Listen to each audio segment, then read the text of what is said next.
My name is Laura and I'm a registered dietitian with York Region Public Health. And today we are going to talk about making food for your baby. You don't need to buy any special equipment, just use what you already have in your home.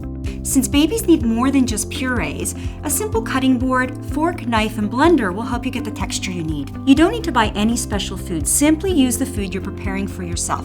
Great food choices include iron-rich foods like beef, fish, beans, and lentils, as well as fresh and frozen cooked vegetables and ripe fruit. Start by cleaning your countertops. Then, wash your hands with warm water and soap for 15 seconds. Rinse and scrub fresh vegetables and fruit well. Try using a moist cooking method, like steaming, stewing, or boiling. It can really help to make it easier to create a variety of textures.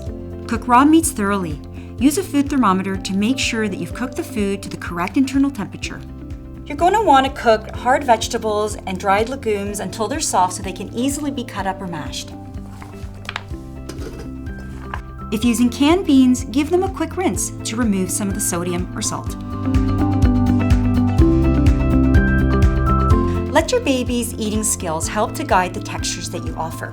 As you can see, I'm mashing these black beans, but you can also offer them just as is. You can try grating, chopping, or blending the food to get the right texture, and that would be for cooked meats, ripe fruit, and cooked vegetables.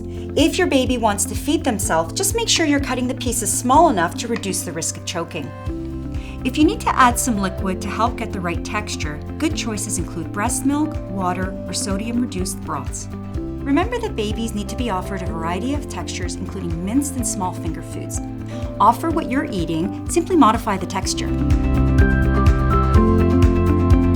You don't have to make batches of food ahead of time. However, if you aren't going to offer it right away, you can store it in a tightly sealed glass or ceramic container. Prepared food can be stored in the fridge for up to 2 days, or you can store it in the freezer for up to 2 months.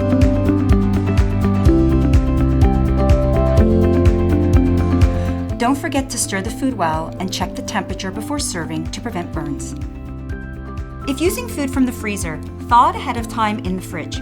Once the food is thawed, you can heat it in a double boiler or in a small pot. If you're using a microwave, use a microwavable container on a low setting. When it comes to eating, eat together and make it a relaxed, comfortable time so your baby can safely focus on eating. So as you can see, making food for your baby can be easy. Remember, you don't need any special food or equipment.